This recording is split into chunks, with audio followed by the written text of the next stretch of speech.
Welcome back to Syracuse Sports. My name is Brent Axe, and today you, the great Syracuse Sports Insiders, get to axe Brent Anything. We have turned the show over to you. Your questions. Are there sports questions? Yes. Are there other questions? Yes. That is the point of the Axe Brent Anything episodes. We open it up to you.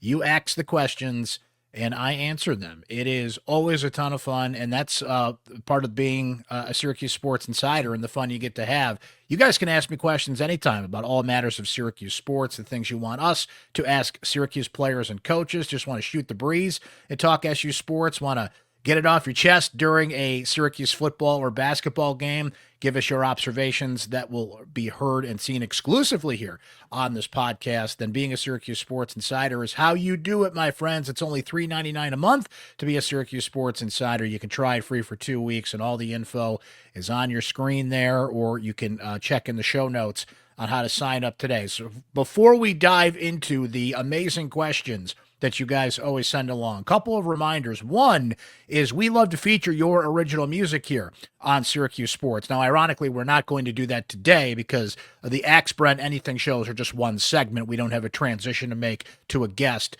So we're not going to feature any music today, but guys, send me your music. Are you in a band? Are you an independent artist? Do you want to get your music heard on this podcast?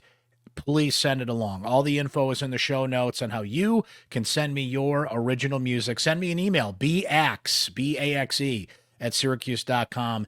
And I'll tell you what, we're in that spirit, right? Now, guys, it's not Christmas yet. Let's get through Thanksgiving here. I don't like this Thanksgiving slander out there that just gets brushed aside. But it is the holiday season. So I would love to feature some of your holiday and Christmas music here on the show over the next month or so heading into the holiday season. So send me your original music and let's get it featured here on Syracuse Sports. So just a reminder about that. Another thing that I want to plug here, guys, and I think I got a fancy graphic I can show you here. Oh, look at that. It's Mike Waters. It's Donna DeToda. It's Inside Syracuse Basketball. It's back. You can watch it on YouTube, same channel you watch this very podcast. You can follow on Apple, Spotify, wherever you get your podcasts. Mike is going to have a rotating series with both Donna and another fancy graphic alert. Boom! Brandon Trish, former Orange Star, will join Mike on the Inside Syracuse Basketball podcast as well. Get all their great insight on all things Syracuse basketball. Now, we're certainly going to still talk hoops on this show, the Syracuse basketball postgame shows that we do featuring commentary from our Syracuse Sports Insiders, of course, and some guests and my unique approach to discussing Syracuse basketball as well. But please subscribe and follow and get re-engaged with the Inside Syracuse Basketball podcast. Looking forward to having that back myself. Okay, let's do this. You sent the questions. I will answer them. Anything's on the table. Let's ask Brent anything. Here we go. Cooper B leads us off today and says, Brent, who was your first movie star crush? Ooh, I got to tell you what, man. Princess Leia, Carrie Fisher, Return of the Jedi. I'll just kind of leave it at that, right? But, man, Princess Leia, I grew up as a kid, Star Wars fan, and, you know, those first crushes, definitely Princess Leia. I got to say, though, my first TV crush, though, was Kelly Kapowski, Tiffany Amber Thiessen. I mean, Saved by the Bell. Come home after school every day. Were you a Kelly guy? Were you a Jesse guy? I mean, don't get me wrong, Jesse kind of went off the deep end and did Showgirls eventually, but Kelly Kapowski, I think she was everybody's first crush, but my very first movie star crush, definitely Carrie Fisher and Princess Leia. Chris K says, Brent, forgetting Title IX, what is the one sport you wish Syracuse would add? So if you had a sport in college sports, you due to Title IX regulations, it has to balance out, right, between men's and women's sports. So Chris is saying, just put that aside. What sport should Syracuse add? And I've really gone back and forth on this over the years. I'm a big hockey fan, and I'd love to see Syracuse men's hockey have a team. Syracuse has a women's program, and hockey, just look around all the great programs that are just in New York State alone, the RITs of the world. You go up to Clarkson and all the schools up north, St. Lawrence, and all these great hockey schools. Oswego's a great Division III hockey school. And Utica College, shout out to my guy, Gary Heenan, and what he's built out there. But the answer is baseball. Syracuse is the only school in the ACC that doesn't have a baseball team. And it's like, well, it's winter and it's all that. No, baseball works here. Lemoyne has proven that baseball can work here. Syracuse should have a baseball team. They've got a great club program. Those guys do an amazing job, and they have such a unique story. But if I could wave that proverbial magic wand, baseball would be my answer. Very close second, Chris. Curling. Syracuse needs a curling team. Mark says, Brent, is there another stretch of the boss's story you would like to see on the big screen, and your mom turning him down for a date doesn't count? So Mark's original question was he wanted me to review the new Bruce Springsteen movie, Deliver Me From Nowhere, which I still haven't seen yet. Believe it or not. Brent Axe, big Bruce Springsteen fan. Springsteen fanatic. Just haven't gotten to it. I've been busy. I've been busy working for you guys, covering games, doing the thing. So I haven't seen it yet, so I can't review the movie, but I like your question. Is there another stretch of the boss's story you would like to see on the big screen? And for those of you saying, Brent, your mom turning him down for a date, I've told that story on the pod before. My mother turned down Bruce Springsteen. Turned him down. Shot him down at the Stone Pony, early 1970s. True story. In another alternate universe somewhere, I am the son of a rock star, but not this one. Is there another timeline I'd like to see? That's an easy answer, Mark. I'd like to see the rise of Springsteen. I'd like to see early 70s. You know, it's right there in the song. The record company, Rosie, gave me a big advance. You know, like pre-Born to Run. We've heard legendary stories of how long it took Bruce to write Born to Run. But making that entire album, there's such a focus on the song Born to Run because Bruce just had to get that perfect. And of course, he was on the cover of both Time and Newsweek in the mid-1970s in the same week, which is a massive deal at the time. That time period. I want that time period. Early 70s, right up to the release of Born to Run. I think that would make an incredible movie. Now, this current movie is Deliver Me From Nowhere. I read the book, which was very good. And that covers the making of Nebraska. And one of the reasons I have not rushed out to see this movie, as much as I love Jeremy Allen White from The Bear, of course, and it's a Springsteen movie, I'm not a big fan of Nebraska.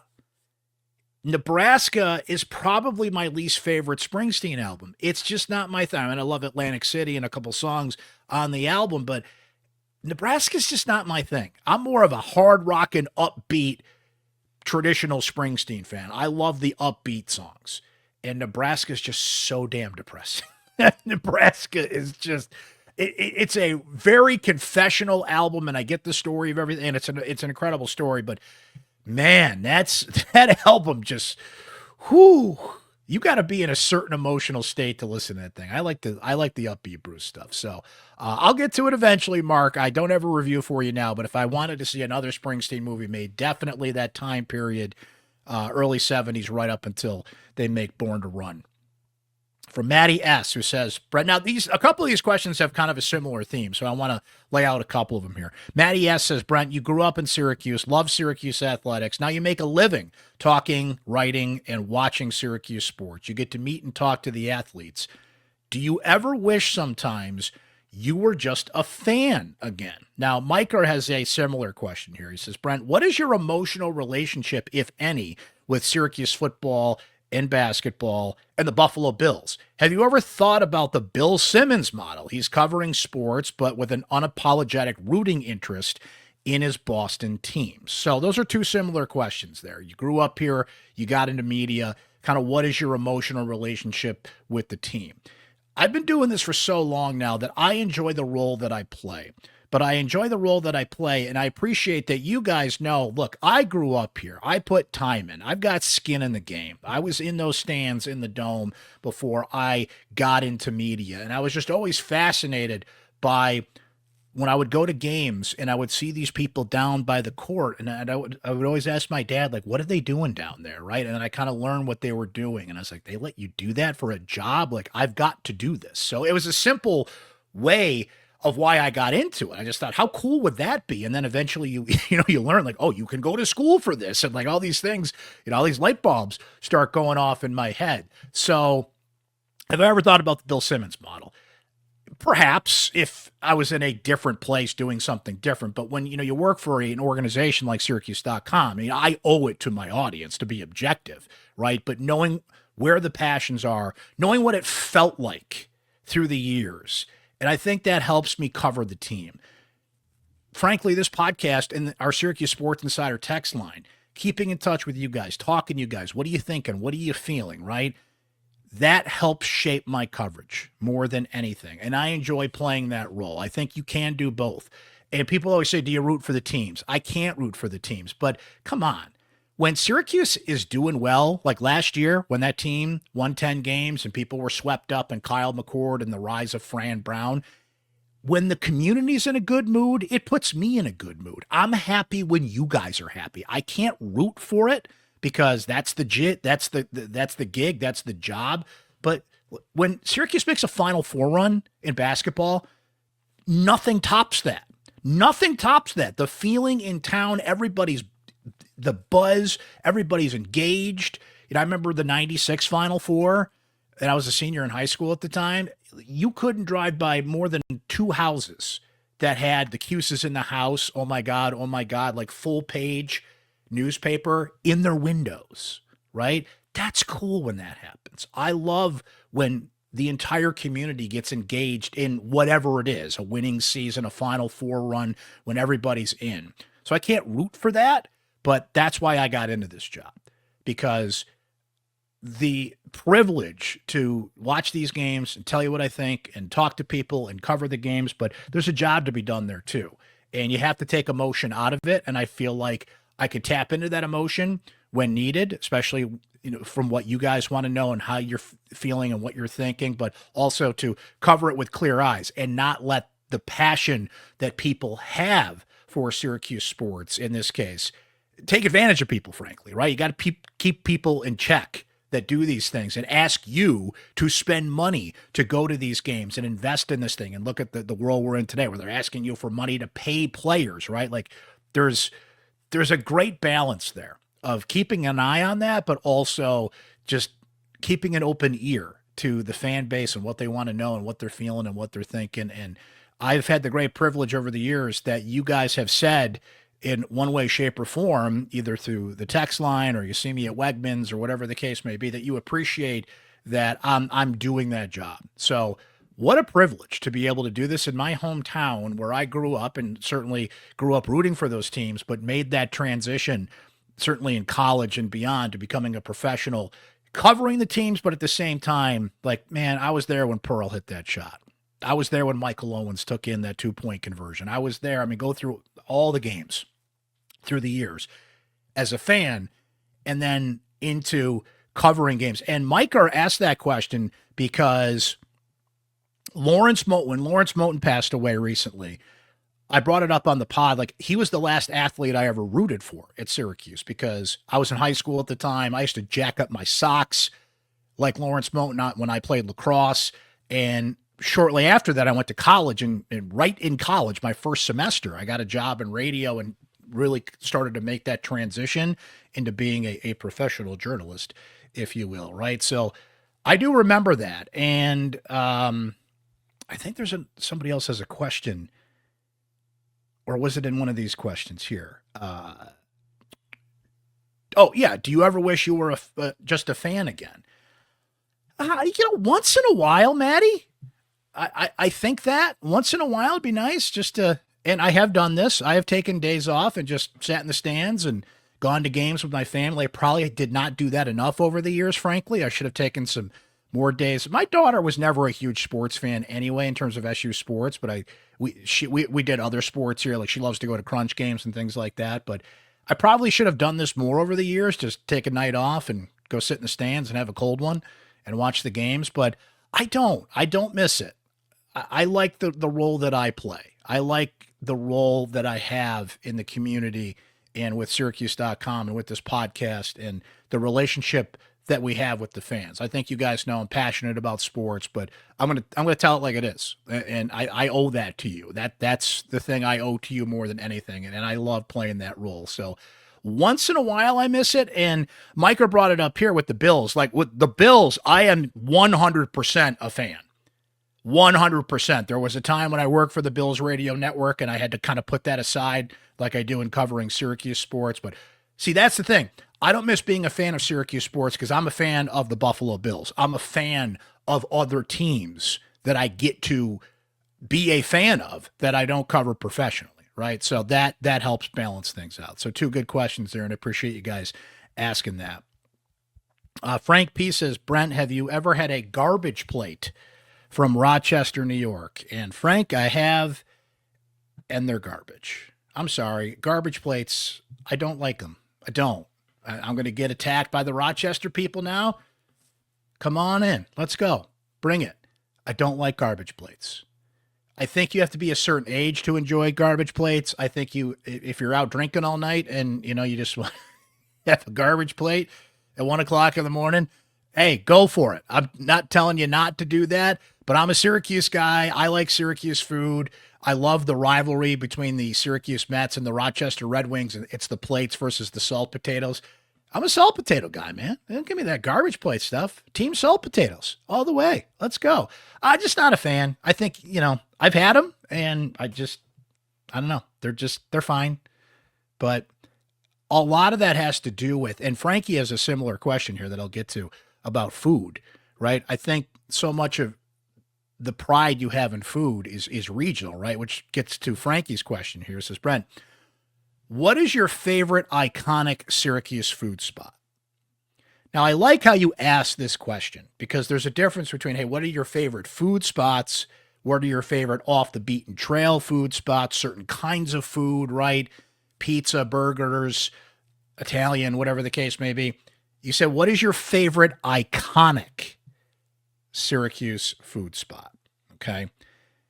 And there's a few really good choices here. But my favorite, and I'm going to use the word, iconic Syracuse food spot is the easiest answer of all. And that is Dinosaur Barbecue. Dinosaur Barbecue is fantastic. I crave Dinosaur Barbecue, right? I actually will sometimes, some people might consider this blasphemy. You know what's really good? The Dinosaur Barbecue they sell in the grocery store. You can grab it off the shelf, heat it up, pulled pork, put it in the microwave for a couple minutes. It's good. It's actually really good. I'll grab that at Wegmans once in a while. I mean, nothing beats being in Dinosaur, the original Dinosaur, downtown Syracuse, right? There's nothing like it. I think you kind of go through phases with Dinosaur. You love it. Then you kind of get sick of it. And then everybody that comes to town, you're like, well, you got to go to Dinosaur. Like if a friend of yours comes in from out of town or something, it's like, well, you got to go, right? But you just find yourself, I was talking, shout out to my guy, Mark. I think I'm about to win a lunch bet with my friend, Mark Frank. And I said, we're going to Dinosaur, right? So I know that's the easy answer. It's the slam dunk answer. I'm not like going off the beaten trail. There's lots of great choices there. Hyde's Hot Dogs, Gannon's Ice Cream, Postabilities, right? Those restaurants that kind of roll off the tongue. Funkin' Waffles is going to be on diners, drive-ins, and dives again, depending on when you're watching this weekend. Friday, November 7th, I believe that new episode airs, where they've been there before. I think they bring them back up again. Fantastic. I know I'm leaving some off the list here, right? But go with the most obvious choice in this one, Frankie. It's Dinosaur, man. Let's see. Aaron has a unique food/beverage question. Do you think the Dome will ever sell THC drinks along with alcohol? I tend to think not, because when people are on the cannabis, they tend to be quiet and not the ideal crowd to get loud. But, Aaron brought up that question, kind of keeping with the trends. What are some different things? What are some different options people will start to get at the Dome? They've changed the food options, the beverage options, THC, cannabis. Like, I don't think we're going to be doing that anytime soon at the Dome, but I think that's a fair question. It's a interesting question to bring up the different trends. And man, they're doing anything to get people to go to games these days, right? Instead of staying in the comfort of your own home. And the Dome has done an amazing job renovating the new seats, the new roof, the scoreboards, as we mentioned, better food options, more food options. You got Club 4-4 and all these different things. Like, they have to keep enticing people to go to games, especially when the product doesn't match. Obviously the football team has kind of got off the rails a little bit, starting with Steve Angeli's injury and right on down. The basketball team last year, this team looks a lot more fun, and the product itself, the sport itself will get people there, but you need more than the sport, especially with a younger generation that's used to different things and certain things and has a shorter attention span. And you has to, I hate to say it, but sports in person has to be phone friendly now. You have to have great Wi-Fi so you can share pictures and do the things that's just normal for a younger generation. So I think Aaron's question is a unique one. Do I think they'll sell THC drinks? Well, another iconic local food spot, Beacon Skiff, does a great job with that. A couple other companies that are doing that. So I think they'll get there. I think that's a fair and unique question, Aaron, about, what 2 years ago would be considered like taboo is just now normal.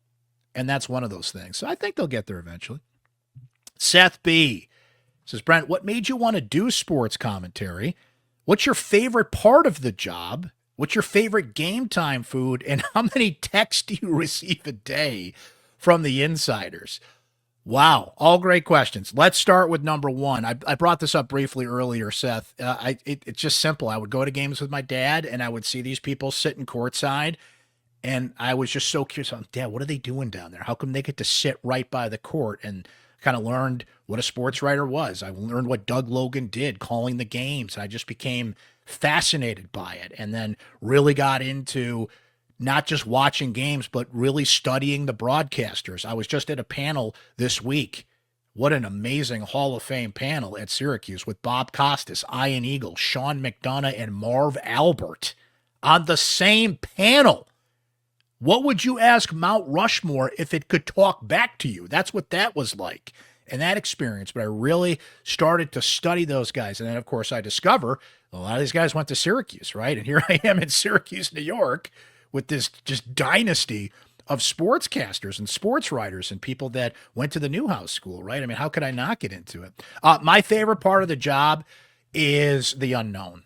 My favorite part of the job is just when you think you've got it figured out, something will happen. My favorite part of the job is one word, and I say it often, and I'm kind of known for it now. I'll walk into a press room after an unexpected moment, a great game, or just something that gets your adrenaline flowing, and I'll just say, sports. Sports! My favorite part of the job is sports. Sports is unscripted drama, and you just never know what you're going to see. We always kind of think we do, but there was a great show on MTV once, and the tagline for the show was called, I believe, Diary, and the tagline of the show is, just when you think you know, you have no idea. That's sports. Just when you think you got to figure it out, it's like, no. I'm going to show you something else here, right? Favorite game time food, chicken wings. And how many texts a day do we get from the insiders? That depends. If it's a game day, you know what? I've never actually counted how many. I should do that. I should count how many texts we get on now there's a typical non-game day, and then because game days, the frequency jumps. We could get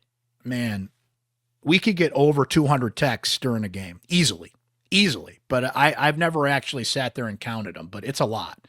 It is a lot. Sometimes there's smoke coming off these here fingers keeping up with you guys, but I love it. Keep them coming. That's a great question. I'll have to actually tabulate that and let you guys know another time about that.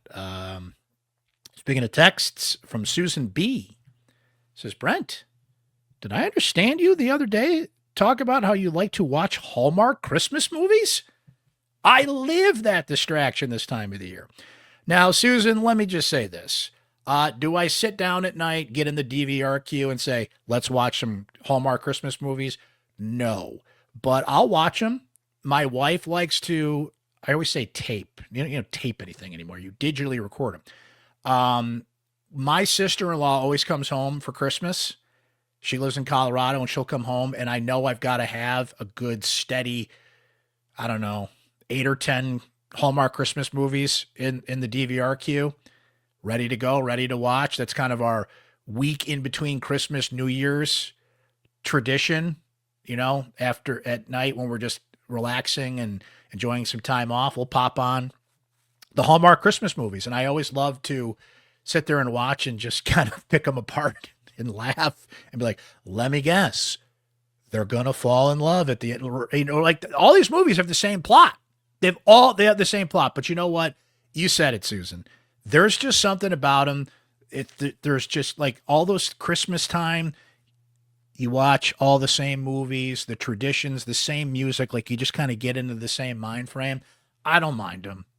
My wife, my sister-in-law, my daughter, they love to watch them. So I'll just kind of sit in the background and laugh the whole time, but I do enjoy them. I'm not going to lie. I do enjoy some. And there's a Buffalo Bills one this year. So I'll be watching that one for sure. From Bud, says, Brent, what's your dream car, regardless of price? Oh, boy. I got to say the Mustang. I had a Mustang when I was in high school and college. One of my big regrets in life is that I sold it. I had a 1993 Ford Mustang. Now, the 93 Mustang was right before they changed the style, right?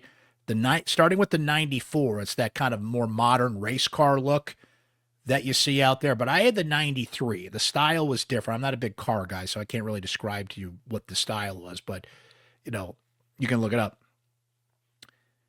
But like those mid-60s Mustangs, when you see those at car shows, and we have the Syracuse Nationals here every year, and you see those old cars coming to town every July, and there's just something about good old Mustang, man. Mustang Sally, right? So any car, any price, I would just get it, mid-60s, pick the best year. Some of you car guys out there can tell me what the best Mustang year was. Just give me like a mid-60s Mustang, man, and I'd be pretty happy. David says, this was fun. He says, what would your ultimate SU roster be? You pick the sport, but position by position, and who would you pick? So I did this here. I actually wrote this one down. I picked lacrosse. Everybody always wants to know, Brent, what's your all-time Syracuse basketball starting five? And we've done that. We had a starting five draft. We've done football, all football teams. I did lacrosse. So here you go, David. Here is my all-time Syracuse lacrosse team. On attack, Mike Powell, Tom Marichek, John Zilberti. That is, think of the names I'm leaving off, by the way, in all of these positions, but I don't think you can get a better attack than that. At midfield, it gets better. Paul and Gary Gate and Casey Powell. Now, listen. Jim Brown is arguably one of the greatest lacrosse players ever. No disrespect to Jim Brown. If I can get him on this list as like the first guy off the bench, I'm going to put him on there. But I can't leave Casey Powell off this list. I can't leave the Gate brothers off this list. Jim Brown paved the way for so many players in the sport of lacrosse, and he's one of the all-time greatest athletes, period, in several sports, lacrosse included. But I cannot leave Casey Powell off this list. I cannot leave the Gate brothers off this list. So where am I going to put Jim Brown? I can only have three midfielders, right? I mean, it's my team. I can put him on the roster somewhere, but that's my all-time midfield. At defense, I went 4-time All-American, one hell of an American, guest on this pod, my guy, Rick Beardsley, Pat McCabe, and Reggie Thorpe. Now, of course, the women's lacrosse head coach. I gave myself a long stick midi, Joel White, one of the best to ever do it. Face-off, I went Chris Searcy. A lot of great names on that list. Could have went Ben Williams, could have went Jacob Fopp. I think that John Mullen on this current Syracuse lacrosse team might make a run at the best Fogo Syracuse has ever had. You can't go wrong with him. Goalie, I went John Galloway. Some good goalies out there, don't get me wrong, but I think it's hard to beat Galloway, one of the best ever. And if you're going to pick a coach, well, that's pretty easy, right? Roy Simmons Jr. would get the nod there. So appreciate your question there, David. I can't wait to hear from the lacrosse fans about who I left off that list, right? We left off some really big names there. Let's see. Mikey P says, Brent, what's your favorite brewery in Syracuse? Either the beer itself or the atmosphere vibe. man, you're asking me to pick a favorite child here. Now, if you're talking about atmosphere vibe, I don't think you can beat Heritage Hill. I don't think you can beat Heritage Hill at sundown. I don't think you can beat walking around. My guy Otis comes up and says hello. There's goats. There's donkeys. It's a working farm. The view at Heritage Hill cannot be beat. It doesn't have to be sundown, but when that sun is going down and the views from Heritage Hill cannot be beat. The beer is fantastic. The Oh My's, both the pumpkin and apple pie being my favorite. Beers are amazing. But listen, we are blessed to have so many great breweries here. My guys at Willow Rock, shout out to them. Prison City in Auburn is fantastic. I don't know why I only recently discovered their pumpkin beer. It's like kind of a pumpkin coffin. Come on, Brent. Pumpkin coffee mix, right?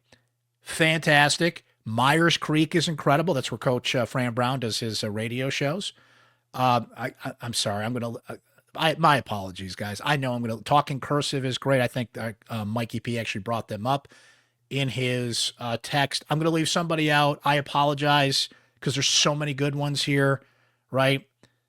But those are some that rattle off. If I had to pick one, though, don't make me pick a favorite, please, because I like all of them, and I know a lot of them listen to this show, and I don't want to leave anybody out of the mix, but you're all great. You're all amazing. We are so blessed to have such great beer here in Central New York. And I think Josh is going to close this out here. Says, Brent, what are your thoughts on the Bills not being able to pick anyone up at the trade deadline? All right. Kind of stealing Matt Perino's thunder here, the host of our Shout podcast, and Ryan Talbot and those guys got a chance to fill in on that pod over the summer. Here are my thoughts on this. Nobody wants to help the Buffalo Bills. Now, you see the Colts make a trade for Sauce Gardner, and you're like, what the heck, right? Now, they overpaid a little bit there, but they're going for it. They know that Daniel Jones is going to turn into a pumpkin again at some point here, so you have to overpay. The Bills are not in a position to overpay, not that they were going to get Sauce Gardner, not that the Jets were going to make a trade with them within the division anyway. But the Bills are trying to get Chris Olave from the Saints. That didn't work out. It's not like Brandon Beane didn't make calls. Brandon Beane certainly tried to make trades and tried to upgrade, and it sucks because Michael Heck was out there, who essentially, along with Ogunjobi, were trade deadline guys. Now, they were coming back from drug suspensions, which is a whole other thing, but he tears his ACL, Michael Hecht, against Kansas City. That sucks. Just to see, right? So the Bills needed some defensive line help. Would have loved to see them add a receiver. As I mentioned, they were trying to get Olave from the Saints, but no one wants to help the Bills. Yet, Howie Roseman with Philly fleeces people this time of the year, every year. Guys, stop helping the Eagles. Howie Roseman calls, hang up. Hang up. Stop it. Right? So I'm bummed, but I'm not, because I get how hard it is for Brandon Beane to make some trades. No one wants to help the proverbial favorite in the AFC. I know they're, a little down from that right now, but I get it. I understand it. It's easier said than done. This is not fantasy football.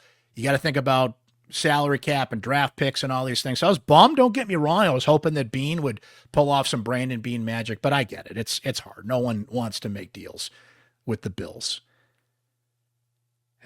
Sauce Gardner, though, to the Colts. You got to be kidding me with that one. I don't know if you guys can hear my cat yelling. This is an Axe Brent Anything episode. I think he's asking for some treats. Here, I'll be quiet for a minute, see if you can hear him. Contour, say hello to the people. Did you hear him?